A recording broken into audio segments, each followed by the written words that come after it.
Bismillah ar-Rahman ar-Rahim. I wasn't planning to speak at all, but my Yunus's talk just reminded me of a couple of incidents, a few incidents or stories from Hazrat's life. First, I remember a time when I was in under 16 Hafiz class, and Qari Sahib was telling us once there was a craze. A lot of students in the toilets, you know, the lota you have to wash yourself. There was a craze for some reason. People used to stab it from underneath. So you fill the water up, when you finish, you pick it up, all the water falls out. So Qari Sahib was very angry and he used to say, you know, this is wrong, this, that, other. But then he goes, look, I was speaking to Hazrat, and Hazrat mentioned that a guest, a mehman, a visitor came, and he went to Hazrat and said, look, what's going on? Look at your students. They're breaking this place up. Look at this. Then there's dents in the walls, there's this, there's that, they damage things. You need to put cameras up, you need to do something to catch these guys and make them pay for it. Right? Be harsh, put some punishments down so they stop doing these things. And Qari Sahib was saying, look at Hazrat's compassion for you guys. He said to that person, listen, these are students. If they don't break it, we don't need to fix it. If we don't need to fix it, we don't need money. If we don't need money, where are people like you going to give your chanda lillas? Allah. Understand? And as a child, I was probably only like 12 years old, and really it hit me. I thought, wow, why is this thinking so far ahead? Generally, anybody would be like, yeah, we need to catch these guys. Mawlana Yunus was talking about finance. Once Mawlana Rahmatullah alayhi, he was telling us a story in Mishkat. Early days, he used to be the finance manager, the bank manager. He used to be the office bearer. He used to look after all the accounts. And he said they received a notice, the electricity bill wasn't paid. Then some gas bill was outstanding. They're trying to find money, they couldn't find it. He went to Hazrat, said, look, there's a bill, it's not been paid, we have got no money for it. Hazrat said, inshallah, you know, ho jayega, we'll do it, it'll get done, it'll get done. And Muhammad goes, one notice, two notice, three notice, and a final red letter came. Then they even said, look, on this date, it's going to get cut, your gas line cut, right, if it's not paid by this date. And Muhammad, you know, Rahmatullah, he goes to Hazrat again, he goes, look, tomorrow is the final day, we need to get this done. And Hazrat asked him, like, gee, like, you know, his famous style, like, listen to him, okay. And that's it. And Muhammad just said, no, I'm thinking like, okay, is that it? We're stuck. And he says, okay, Khalid. He goes back and he says, the next morning, he goes, I'm sitting in the office and somebody knocks on the door. He comes in and he gives me an envelope, and he goes, this is, and the person walks out. I've never seen this guy. He says, Lillah, okay, thanks. He opens it, and the money in there is exactly the amount, you know, like for example, £127 and 45 pence, exactly the amount of that bill. And he says, this is Hazrat's tawajjuh, this is Hazrat's du'as. So straight away he jumps up and says, I need to see this guy, like, what a random figure to donate. He says, I got up, and from where the office was, those of us who know the alum upstairs, he said, I quickly went running down, and as I got to where the car park area is, that person disappeared, there's nobody there. Yeah. And he says, there's no way in the world, even if the guy came walking, there's no way he could have got to the gate in this much time, right? There's no way he could have driven out in this much time. And I can't see the guy anyway. Okay, so again, because this is Hazrat's tawajjuh, Hazrat's du'as, you know, the connection Hazrat had with Allah. Again, under 16, you know, we used to have Anjuman, right? Once Hazrat, you know, he came and he says, what's so hard about reading Durood Sharif? He goes, you just sit down, close your eyes, look down, read Durood Sharif once, and you're in front of Roza Athar.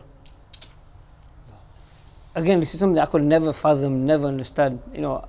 And when you hear sometimes these stories, right, from Akabirin, where they pray Dhuhr in one place and then Maghrib, Asr they in Makkah, and then Maghrib they're back here, you know, subhanAllah, once Durood Sharif, and you know, he's got a direct connection.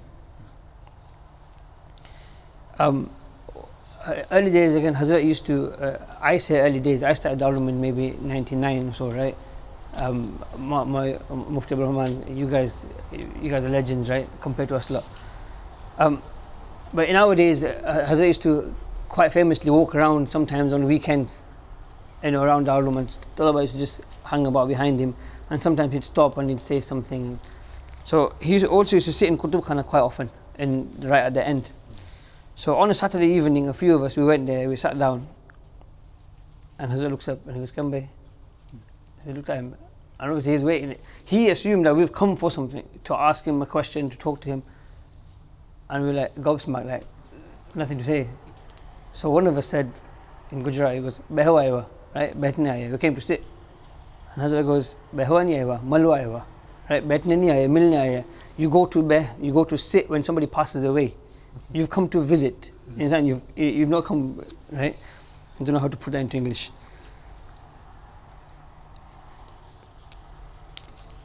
We go to Darulum, last few years, alhamdulillah, a few of us, we've been trying to go to Darulum to help, just do some DIY work, fix the place up, assist.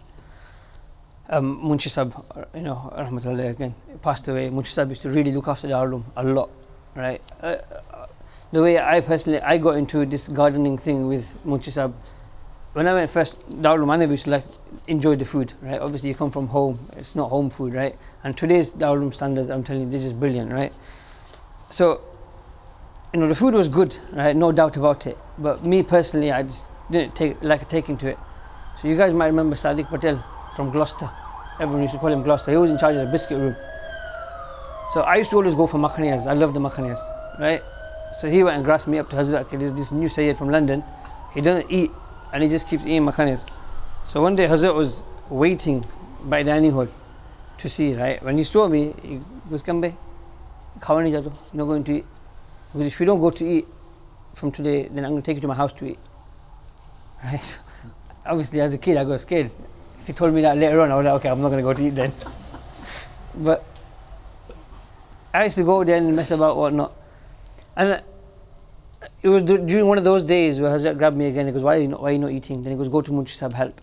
Munshi Sahib gave me some plants to water. I did that. There was about 50 pear, apple, plum trees. Did that. Then he asked me, have you got any friends? Then I said, yes, alhamdulillah, there was about 16 of his cousins there. So I took the whole clan. We all went, alhamdulillah, just to use his machines and tractors and stuff.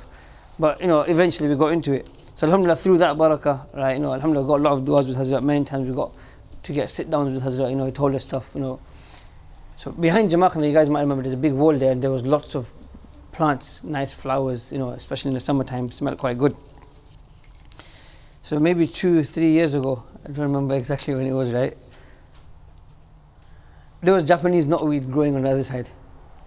So we were instructed to knock that out. So we knocked it out. And whilst doing it, we thought, let's just knock this all out. Right? It was in summertime, there was no flowers on it. So we cleaned the whole wall up, all the way to the end behind Jama'khana, and all the way across by volleyball pitch. We were working on it all day. I can't remember what day it was, right? It must have been a Saturday because Khatam finished, right? On Saturdays used to have the Khatam. And then Hazrat goes to the back door by Jama'khana and he looks, and obviously the whole wall is bare red. You can see the red bricks. Then he said, he said to whoever our colleagues were there, why do you clean all this up for? So then they came to me. I wasn't there right there, so they came to me. He asked, why do you clean this up for? I said, because we're supposed to clean it up. No, we weren't supposed to clean Japanese knotweed up. So then one of them go to Hazrat and tell him, because we cleaned it up on instruction, right? We misunderstood the instruction, I think. So I went to Hazrat, and he goes, okay, take you, it's done. I said, done. I was like, whoa. And then I met Mawlana Junaid Sahib, and I said to him, Hazrat's son-in-law, I said, shall I go and clarify it? He goes, no, it's done. If he says it's done, it's done. Khalas, leave it. And that was it. And then a good 2 months down the line, once I was come back from work, I was playing in the back with my children, and one of my kids were on top of me, and the phone rang, so I just pulled it out to see who it is. I was on it. I thought, oops, quickly pick it off. I thought, instinctively, Assalamu alaikum, ji, say, come show. They get really fast. I didn't even let him say anything, and he goes, what's up? Do you not want to talk to me? Like, why are you so fast for? Let me speak. Then I slowed down, took a step back. Then he made me do some math calculations. Basically what he did, I can't remember the numbers now, but he basically what he did was he told me when those plants were planted and who by how many years ago. Then he goes, when your grandchildren are born and when your grandchildren come to the room to study, that's when those plants will come back out if you plant them today. Do you get it? So, you know, he's been waiting for these plants for so long. Well, alhamdulillah, he never told us off at all. Then he gave me some names of different flowers. He goes, go get these and plant them up again.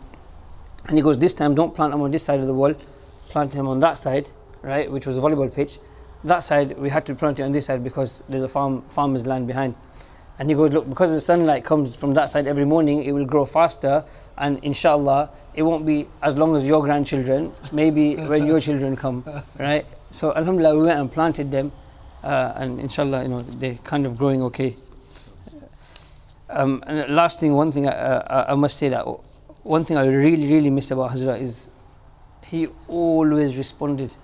There was never a time where he wouldn't respond. You can send him a text message, it might take an hour or so, but he will respond. You know, just recently, my father-in-law, he had kidney stones, and we text him to say, just make du'as, that's all. And he sent a 4-minute voice clip back saying, why didn't you tell me beforehand? And he gave all these ilajis that do this, and these things will help. You know, he used to go over and beyond, out of his way. The shafqat, the muhabbat, the compassion that he had, you know, it trumped everything and anything. Never met anybody like that. You know, I can't say anything more than that. Hazrat was Hazrat.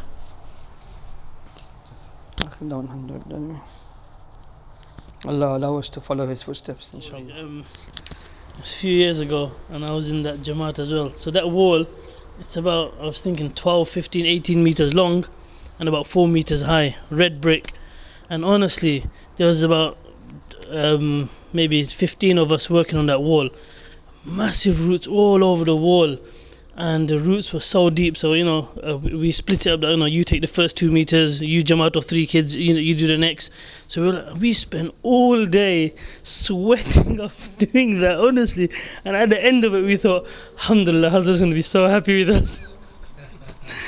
And then we found out that was like, that Hazrat said, it looks so nice before, all the green rather than red brick. The green looks so nice, why did you just destroy it all? But like he said, the compassion of Hazrat was amazing.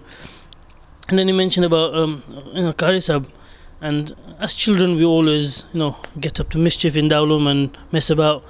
And Qari Sahib sometimes gets really frustrated and says, I'm going to complain to Hazrat. So obviously we get really scared. And sometimes it's just a threat, but sometimes Hazrat actually goes to Hazrat and complains. But subhanallah, Hazrat, you know, again, never ever got angry. It must have been something serious. That's why Qari Sahib went to him. But again, Hazrat, he might call us. He might just tell us, okay, don't do it again. Very compassionately and lovingly, amazing. And I always saw Hazrat as, you know, our father. And I think Hazrat always saw us as the 300, the 400 children of his. That's exactly how he treated all of us. And probably in about 95, 97, when I was around then as well, he planted some trees near the old swimming pool, some fruit trees. I think they were apples, about 15 or something. You guys might know better. And when the first fruit came, a few years later, the first thing he done, got the apples, told Khala, okay, make achar for the children with all of these apples. You know, so you got 15 trees, so many hundreds of apples, and alhamdulillah, him and, you know, his wife and whoever else, you know, cut the apples and made the achar and said, give this to the children. Everything was all about the children. If ever any student went through anything, like, you know, sometimes the Ulum food used to run out sometimes in those days. You know, you just don't know who's going to come, how many people are going to eat, whether they're going to like it or not. So sometimes the food would run out. Sometimes, very seldom, but sometimes it would. And if Hazrat ever got wind that there were 10 students who hadn't eaten that night because the food ran out, honestly, immediately he would get food from his house, like Mawlana Zakkaria said, or he would arrange food somewhere else for the students to eat. He would always be so compassionate of the children, of all of us in the Ulum. And obviously Mawlana Yunus way before us, Sheikh Abdul Rahman, and we always see these graduates before us, and we used to think these people were so lucky, because in the earlier days I understand that Hazrat would be in the Ulum even more. But alhamdulillah, I was also very lucky. I was there from 96 to 2002, and even then Hazrat would live in his house and he would come every day for Fajr. Maghrib, Isha, whenever he's there, obviously he would come for Salah. And like you said, the walks around, every day he's there. So alhamdulillah, we were so fortunate to be in his company for so many years and seeing him every single day. And obviously as his responsibilities grew, he would come less and less, but alhamdulillah in those days he would come a lot. And like you said, we didn't do qadr of Hazrat when he was there, honestly, and I'm sure everybody would say the same. He was there every day. Slowly we would think it's the norm, he comes every day. If only we took more time to spend with him like he took with his sheikh, we would get much more benefit now. But we didn't do the qadr. May Allah subhanahu wa ta'ala forgive us for that and enable us to honor our mashayikh that we have amongst us now. So many fond memories, the balcony, Hazrat's balcony. And as Sheikh Yunus started off with, Mawlana Yunus started off with, that everybody's ta'alluq with Hazrat was different. Some people met him every month, every week. Some people met him every day. Some people, alhamdulillah, nowadays had the fortune of having Hazrat on their phone, text messaging him, WhatsApping him, calling him. Alhamdulillah, these people were so fortunate. And this last week I was traveling with some other students to the ulum, and some of them were saying, alhamdulillah, I had a phone, he had an iPhone or something, and he had all of Hazrat's messages, since he graduated and he started texting, he had all of them. And he felt so bad that a few years ago, for some reason, either he lost his phone or he dropped his phone or something, and everything got deleted, and he had to start again, for the last 2-3 years. But you could see the remorse that he had, that for not having those 8 years of messages, that was gone. So you could see he missed it. And then I was speaking to another graduate of the ulum, and he was saying, alhamdulillah, he still has the handwritten letters of Hazrat, and he reads them now, and to see the nasiha that Hazrat gave him back in the days. And subhanAllah, it just shows how much the students treasure Hazrat and everything that he's associated with. Another friend of mine, alhamdulillah, so fortunate. So I graduated in 2002. It was in 2001, 1 year before me, when Hazrat recommended the students to start university, and they started going to Preston University. So the first group of students, they stayed in the next door house, which we used to call bungalow. So Hazrat had one house, and next to him he bought another house. So the students were fortunate enough to stay there. The year I graduated, so that house was full, so we had to continue staying in Dawlum. But that year was so good, because that you became very close to Hazrat. And they were telling me that one day Hazrat, he had some of his old clothes in a bag, and he told the students that, these are my old clothes, just throw them away or just give them to a charity shop, or just do something with them. And the students got them. What did they do? They're not going to give it to no charity shop, they're not going to give it away. There were 5 of them or 6 of them living in that house. They just distributed it. You take Hazrat's undergarment, you take his qamis, you take this, you take his trousers. And until today, all of those students still have those clothing of Hazrat. You just think, subhanallah, it's like, it's not jealousy, but you just think, only if I had one piece of clothing like that. We all think like that. And to give somebody else a chance, just the last story I'm going to say is, so in that 1 year where I was in university after I had graduated, Hazrat called me one day. I was there walking around, and Hazrat was also walking, and he called me, and Hazrat asked me, how's your family? He's always compassionate, always loving, always caring. He said, Garwala badda haracha, how's everybody at home? I said, alhamdulillah, I don't know, everybody's fine. In those days in Dawlum, we phone home once a week on a Saturday, Sunday, put in 30 pence, 20 pence, and phone home. Without mobiles in those days, so we only phone home once a week. So I said, no, alhamdulillah, the last time I spoke to my family, everyone was well. So Hazrat then said to me that, no, I think you should phone home and find out. I don't know how, but Hazrat knew that my father was involved in an accident, taking my 3 sisters to Jamia Bradford back in 2003, February. So I don't know how he knew, but he knew before me, and he told me phone home. I phoned home immediately. I was told the news. My father, my 3 sisters, and another girl were involved in this accident. And obviously, came down London, and alhamdulillah, Hazrat was so loving that the next day my father didn't survive. He passed away the next day in hospital. He was in hospital, so my other friends who were 1 year before me, who were living in the bungalow, they were telling me that Hazrat just told him that, Garelia, we're going somewhere. and they didn't know where they're going. They started driving, and Hazrat said, pull over in the petrol station and just fill up the tank. So they fill up the tank, and there's about 3-4 of them in the car with Hazrat. Still didn't know where they're going. Hazrat just said, just drive, M66, M60, M6, keep on driving. And he drove all the way from Bury, and we all know how busy Hazrat is and how mashghul he is. He drove all the way from Bury, all the way down to London, just to perform the janazah of my father. And alhamdulillah, and after that, Hazrat became my father, honestly. Hazrat became my father. After my father passed away, he was obviously, he's everybody's spiritual father, but I regarded him as my biological father as well. He is there for me always. And he would always ask me afterwards, every time he saw me afterwards for so many years, he would say, how's your mum? Make sure you look after her. Make sure you stay with her. Make sure you don't do anything to harm her, to hurt her. He would always be that compassionate, honestly. So close. And now, for this last week, now that we found out that Hazrat's passed away, honestly, and I'm sure all the graduates will say the same, that we just feel so lonely. We can be in company, we can be sitting here, we are lonely. We read Quran, and we are lonely.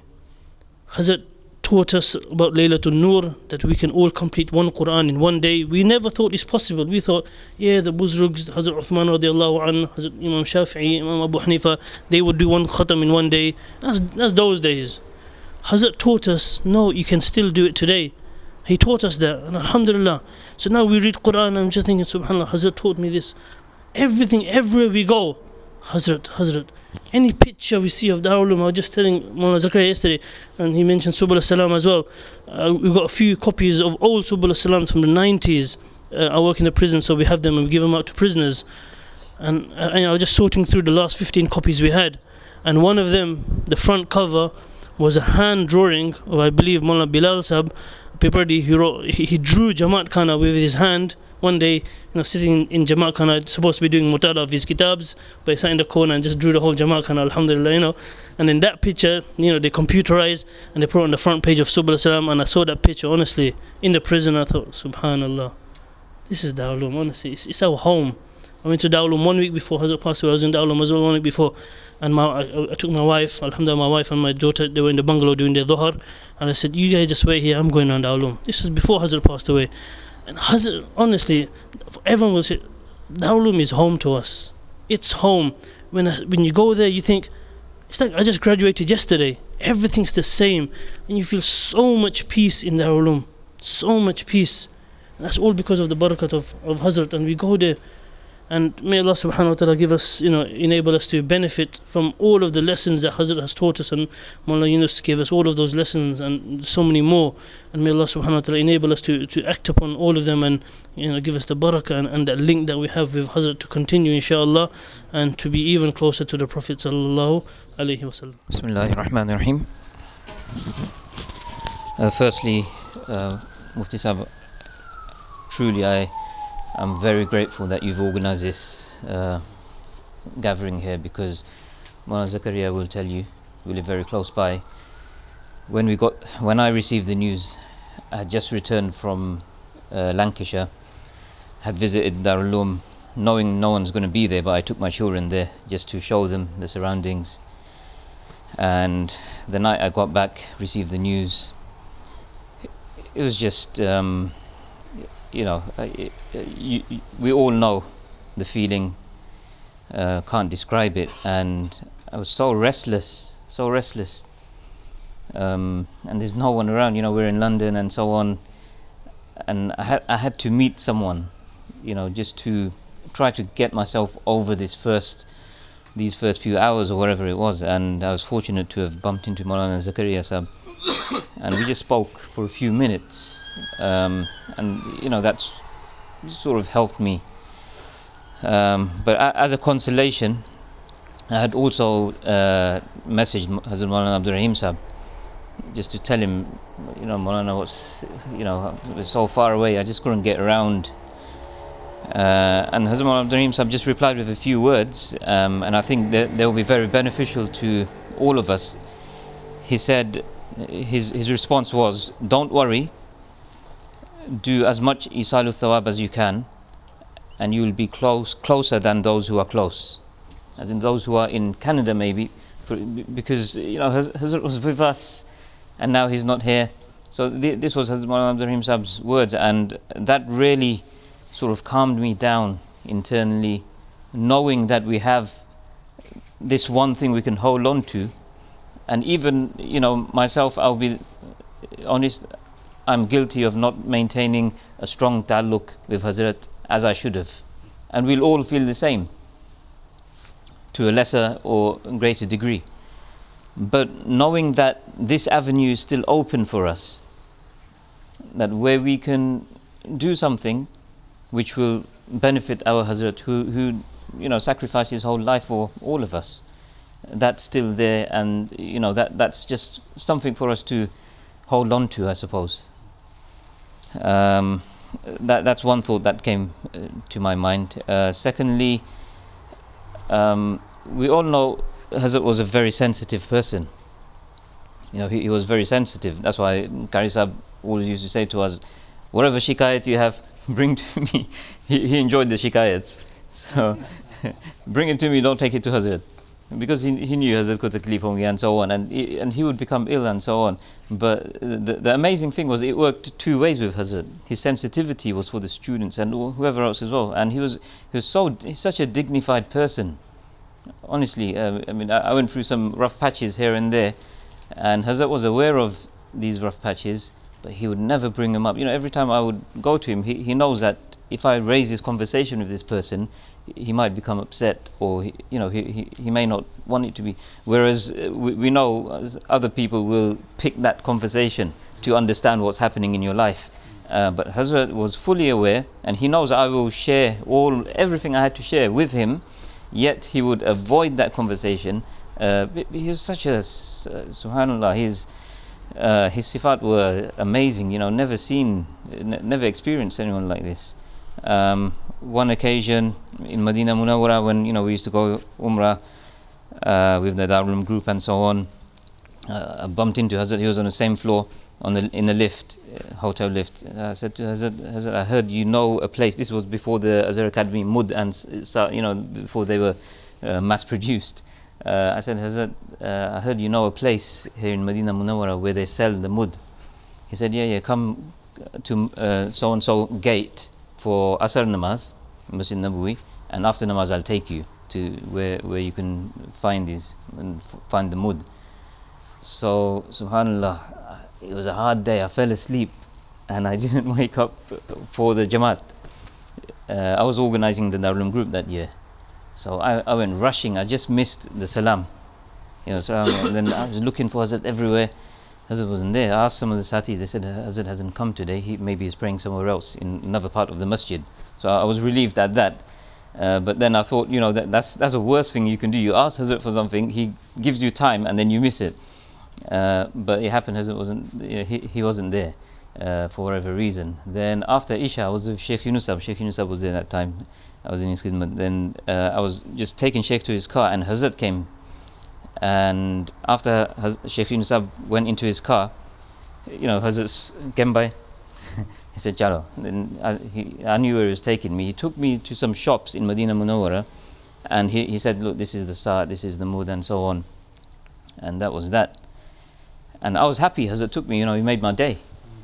But look at Hazrat's dignified way. He purchased it from the shopkeeper, because he didn't want to do window shopping like me, because I had no intention of purchasing. I just wanted to see it. What does a Sa'at look like? I don't want to take it back home. I don't want to pay, So, but Hazrat, he knew, he visited. The purpose of this guy sitting with his shop is to make some money for him, earn a living. So Hazrat splashed out the money, he purchased it. He said, take this back with you to Darul Uloom. He said, I already have mine. Take it back, and when you go back, I can't remember, he said, give it to me when you arrive back, or give it to so-and-so Ustad. And that was it. But look at how dignified and how thoughtful. He was so detailed in his thoughts that our minds don't even cross that. He must. It's just ajib. His ways were so amazing. And after graduation, one thing I noticed about Hazrat Rahmatullahi Alayhi was, he runs. He ran so many huge institutes. He graduated from amazing places. His standards were very high, and so on. And when you compare, like for example, what the institute I'm running or whatever, to what Hazrat achieved, is nothing. It's a drop in an ocean. But every time I would speak to Hazrat or he would communicate wherever, he was so positive about it. There was no negativity.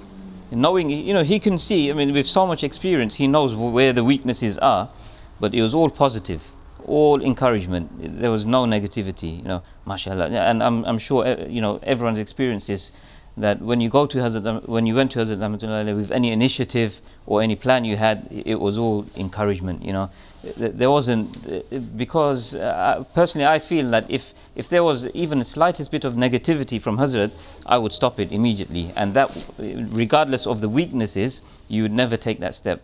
So he was such a the sort of support you felt with that positivity. It is vital for anyone to continue the work of Deen. We can go on.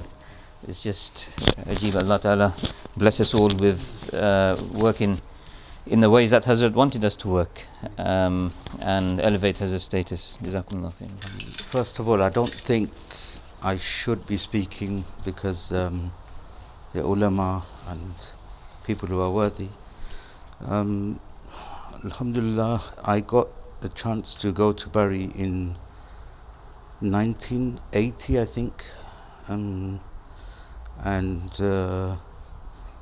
Hazrat used to live in the old place where you mentioned, and I think along that corridor, Hazrat Mawlana Islam al-Haq Sahab, when he first came, he resided there.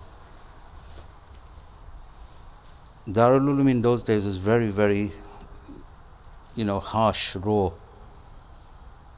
I remember there were times when in winter the lights would go off, and also remember going outside where Hazrat's house was, down the alleyway, making wudu with water that collected in the stones, and probably it was 1 degrees, 0 degrees. And another thing is, of all the people that went there, not everybody maybe wanted to be there. Maybe they were able to acquire knowledge because they didn't have the zehen for it. I'm sad to say, unfortunate, I think I've probably been to 5, 6, 7 Darul Ulooms all over. And the only thing good was that we learnt respect, adab, qadr of, these mashayikh. And I count Hazrat Rahmatullah Alayhi as one of the foremost. And Alhamdulillah, I've met and stayed with Hazrat Hardoi Rahmatullah Alayhi, Mawlana Muhammad Ahmad Sahab Partabgari. I've met people of that caliber, and also saw Hazrat Sheikh Rahmatullah when he came, and all his khulafa. I didn't really have a close connection with Hazrat, but he left a very good impression, and the last few days I just wonder, if I had made more effort, maybe gone to see him. I got the opportunity to meet him a few times. One, I think the last time may have been at Lantern of Knowledge. Time before that, one of Hazrat Zakkaria Rahmatullah Alayhi, Hazrat Sheikh's khulafa, came to UK, Hazrat Qari Amirul Hasan Sahab, and we visited Hazrat, and I remember having food with him mostly, and I think I probably touched about a few things, just said, look, I didn't learn anything, but I benefited so much. And one of my memories of Darul Uloom is Hazrat Qari Sahib. And Hazrat Qari Sahib, many times I was very naughty, didn't have the capability to learn. So, I often caught a good hiding from him. And when I went to visit there, I said to Hazrat Qari Sahib, I remember you and I'll never forget you. And he said, Gem? And I said to him, because every time I read Durood Sharif, you've probably got a hissa, because whenever I saw you, you always said, Khamosh kyun ja rahe ho? Durood Sharif padhte jao. And then he'd maybe, give you a smack. So I think, if I remember, he hugged me, kissed me, and then the person who was taking me around said, well, I think he'll narrate the story to all the students after. But I think all that came from Hazrat himself. And when you talk about compassion, I remember where they used to do Mutala, the Arabi Awwal, Dom, etc. used to be in the hall. Hazrat used to sit in the corner, and there were me and some of my friends who were doing Nazra, and we'd lay 3 tables, and we'd have our legs out, and we'd be talking about whatever we wanted to talk about. And Hazrat, although he knew what we were doing, his gaze was always down, and he had his dark glasses on, and he never said anything. He never said anything at all. I remember an important thing was we used to write 1 page of Urdu in a copy, and Hazrat used to sign it. And he was very, very strict on that. I suppose that was because the bunyad of Arabic, you had to have strong Urdu and Farsi to, understand the kitabs and things like that. So, I could probably sit here and, give you so many stories, but the main thing is, one thing I note about Hazrat Rahmatullah Alayhi is that, and I always say, if you asked any children in all the cities and towns in the UK, Hazrat Mawlana Yusuf Motala Sahib, they'll say, who's he? They don't know who he is. And that's because he was, like Mufti Sahib said, a very private person.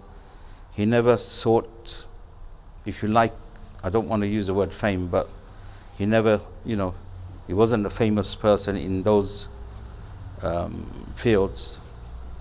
So that's one thing I realized about Hazrat. But from a long time ago, I didn't know myself, but when Buzurgan ad-Din would come and I'd go there, I used to find out about these makatibs, and I think I went to Romford or somewhere, with some sheikh who came, and I was absolutely shocked that all these maktabs were directives of Hazrat, and his emphasis on education. When we were there, barely we used to have education, so it's not really in my comprehension that Hazrat would have taken a directive to say to students, now go and do a doctorate, PhD, BA, whatever. And that just goes to show Hazrat's foresight, vision. Although he was a private person and people thought he didn't know what was going on, he had a very good grasp of what was actually going on, and how Dini Mahal would shape, how our next generation, the difficulties they would have, and so forth. And the only thing I'd like to conclude on is to say that I think he was so in love with his Sheikh and the Prophet ﷺ that the majlis and the durood and revival of Sunnah. I just remember, I don't know why I remember it, but I think he was a revivalist of Sunnah. So he'd find out certain Sunnah that were not being practiced on, and he would, highlight them. So I think we should remember him for those things, and inshallah he makes a lasting impression on me and everybody else. Jazakallahu khair. Just before the dua, again, just what Mufti Abdul Rahman mentioned in terms of dhikr. When I was reading about Hazrat in his early days here, the emphasis which Hazrat Sheikh Zakkaria Rahmatullah alayhi places upon dhikr and solitude. In one of the letters, Hazrat Sheikh Zakkaria Rahmatullah alayhi, constantly, not even one letter, he says to Hazrat that you and Maulana Hashim Sahib was here with him, and he said, make sure you spend 2 hours in dhikr and solitude. Dhikr and solitude. He said, yes, the work is important and everything is important, but spend 2 hours, and if you can do 2 hours together, that's better. But if you can do 1 hour, and if you need to separate it, but do 2 hours. So I think this power of dhikr is something that we have neglected, and now we realize why our silsila, and Maulana Yahya Nomani, Damat Barakatuhum, he comes every year, and he says, every time he comes, he says that because he was in Nadwa, and then he went to Medina Munawwara, he met different groups. So Ikhwan and Salaf, the Salafis, the Ikhwanis, and the Maududis, and all the different groups he's been through. And he said, "Ke maine sabko dekha hai. I've seen all of them. But out of all of them, the moderation and the path of moderation and the silsila which I find the most beneficial is this silsila."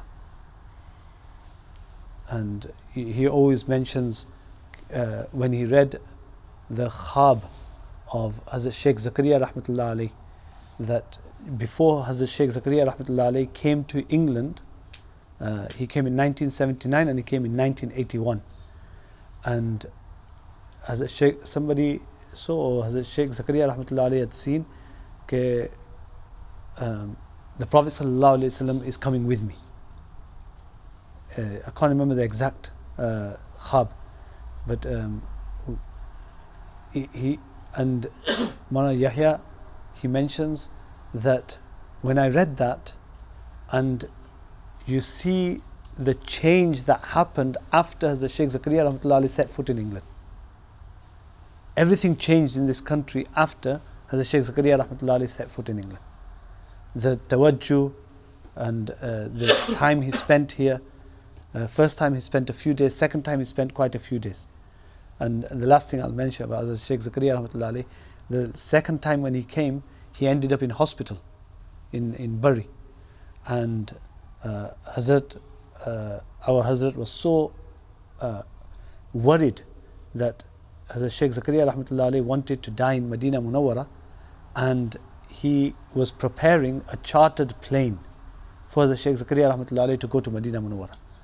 And when he recovered, he came out of hospital, he came back to Darul Uloom, and Hazrat mentioned to Hazrat Sheikh Zakkaria Rahmatullah alayhi that Hazrat, we were so concerned that we were preparing a chartered plane.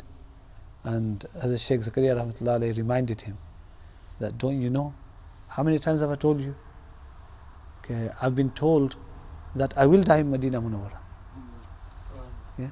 When he was young, Hazrat Sheikh Zakkaria Rahmatullah alayhi, when he was young, he wanted to stay in Medina Munawwara.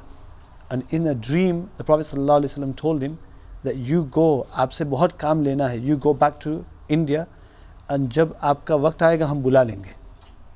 And that's the silsila that we are fortunate to know and to be associated with, and that's what we need to value. And that's the main thing, what we've learned from Hazrat, is that this silsila, we're very, very fortunate. Especially, you look outside, many who have not touched this silsila, not even seen it, they think, what planet are these people on? Yeah? Because they're in this modernism or this modern Islam or changing Islam this way and that way.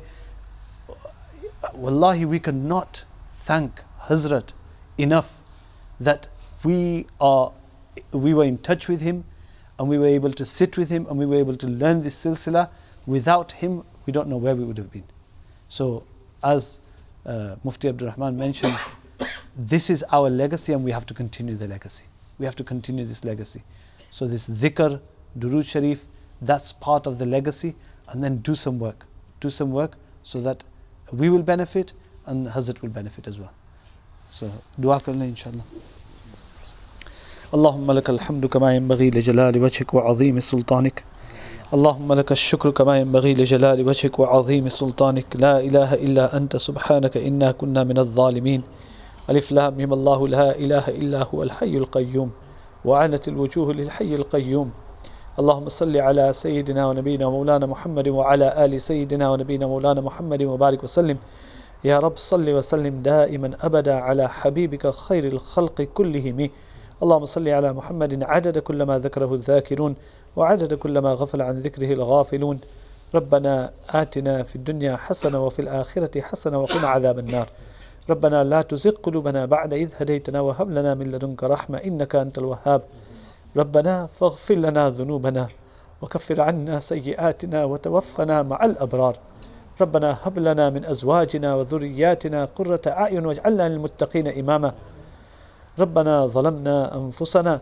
وإن لم تغفر لنا وترحمنا لنكونن من الخاسرين رب اغفر وارحم وأنت خير الراحمين رب ارحمهما كما ربياني صغيرا اللهم إنا نسألك رضاك والجنة ونعوذ بك من سخطك والنار اللهم اغفر لنا ولوالدينا ولأساتذتنا ولمشائخنا ولأحبابنا ولأصحابنا ولإخواننا ولأخواتنا ولأقاربنا ولأصدقائنا ولمن حق له علينا ولمن أوصانا له بالدعاء Ya Allah, Ya Arhamar Rahimin.